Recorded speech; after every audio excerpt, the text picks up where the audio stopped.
The best leaders in the world invest in building their skills to improve their performance over time. And in today's world, successful entrepreneurs believe that effective leadership requires development through diligent and intentional practice. However, many of our private and public sectors still focus on strengthening the traditional skills associated with leadership, such as effective decision-making, strategic thinking, and managing others.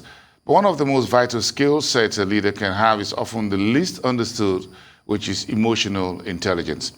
Abiola Salami is a performance strategist and he joins me now live in our studios here to discuss this. Good to have you in the afternoon. Thank you for having me. We discussed emotional intelligence is made up of 4 key branches. Tell me each of these pillars. Okay, so the first part is on self-awareness, which is the capacity of an individual to really understand himself or herself, understand how his emotions progresses. What are the triggers of that emotion?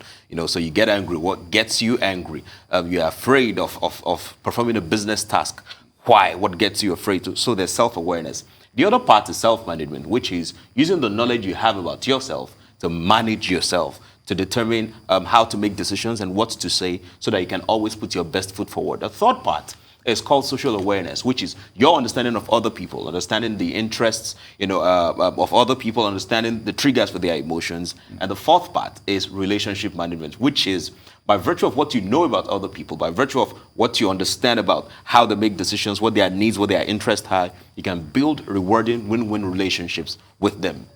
How important is emotional intelligence? Let's get started on the public sector governance part of things. You would need it as a leadership quality, kind of. Okay. Well, one of the drawbacks of governance in Nigeria especially is there's always the distance, the gap between the leaders and the led. And it is rooted in emotional intelligence. That gap can be filled with empathy. What is empathy? Empathy says seek first to understand before you are understood. Empathy says that be sensitive to the needs of your people so that you can foster their development. And most of the complaints you see, the reason people go on the streets to protest, the reason a lot of wrong things are going on within the country is because you see that there's a lot of... Aren't there emotional intelligence during elections? Money is shared,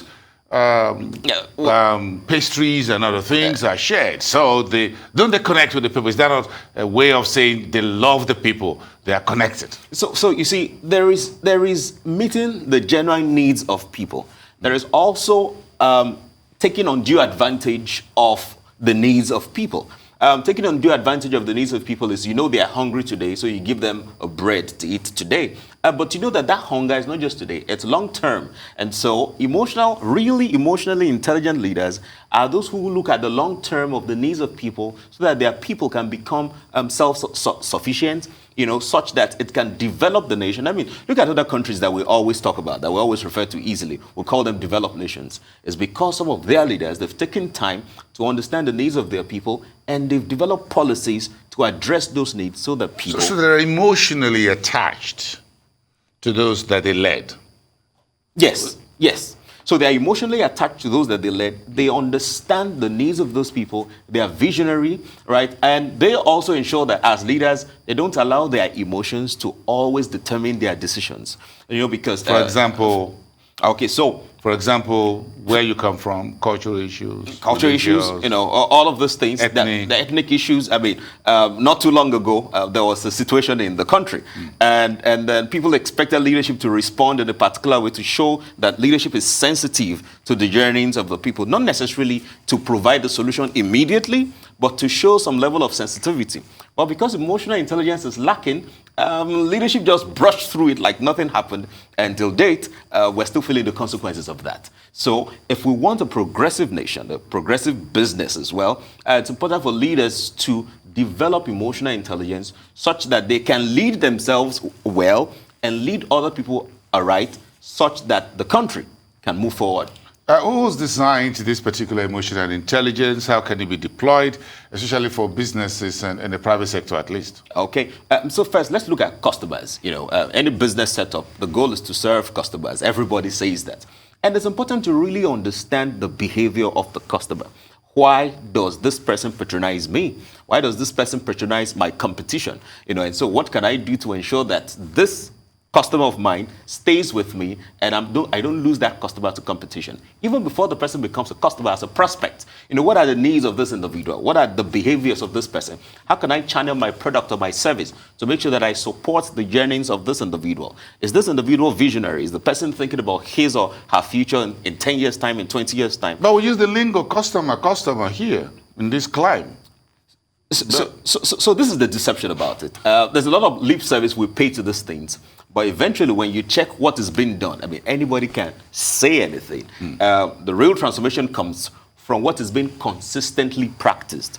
People will talk about customer service, customer excellence, exactly. All those buzzwords. Yeah, we've heard all those buzzwords. Yes. But in the same vein, just ask yourself, there's some services that you enjoy, or rather, that you're supposed to be enjoying, and you have loads of complaints. And so they don't necessarily project your complaints. I mean, they cover up the complaints, and then they talk about themselves as an organization, as a super, a first-rate, customer-centric organization. And then there are complaints here and there, telecoms, financial services, industry. I mean, restaurant. Oh, that's even another level. Restaurants, and what is really lacking? I'm saying that because I'm presently hungry right now, so I just need to bring that in. Yes, go ahead. No, it's good to be hungry. Yeah. But I hope that when you go get some meal, that you will be offered excellent service. I just want that emotional intelligence. So where do they get it? University, schools of business school, where can we get it? Truth is, some people have this skill naturally, but just a few people.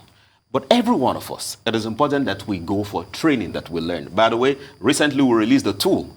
It's called The Magic of Emotional Intelligence, right here. Right, that's the title of the book, The Magic of Emotional Intelligence. We say how champions apply emotional intelligence to achieve peak performance and advancement in life. I'm emotionally involved in this because I'm going to start charging you for that advertorial for talking about the book. But it's okay.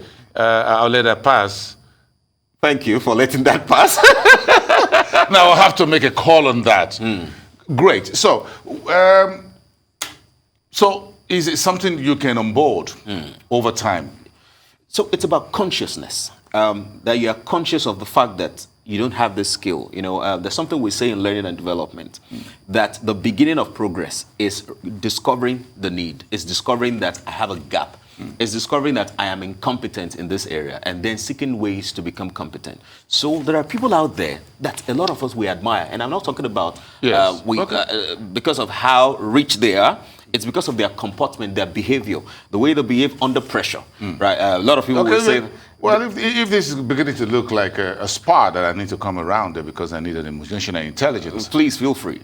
I'll feel free. Don't say another word. The bill is coming to you. Abiola Salami, thank you so much. Thank you. And that's how to wrap it up on today's Global Business Report. Stay tuned to our Rise News from all of us. Thank you for your company. I am Bosi Namafaye.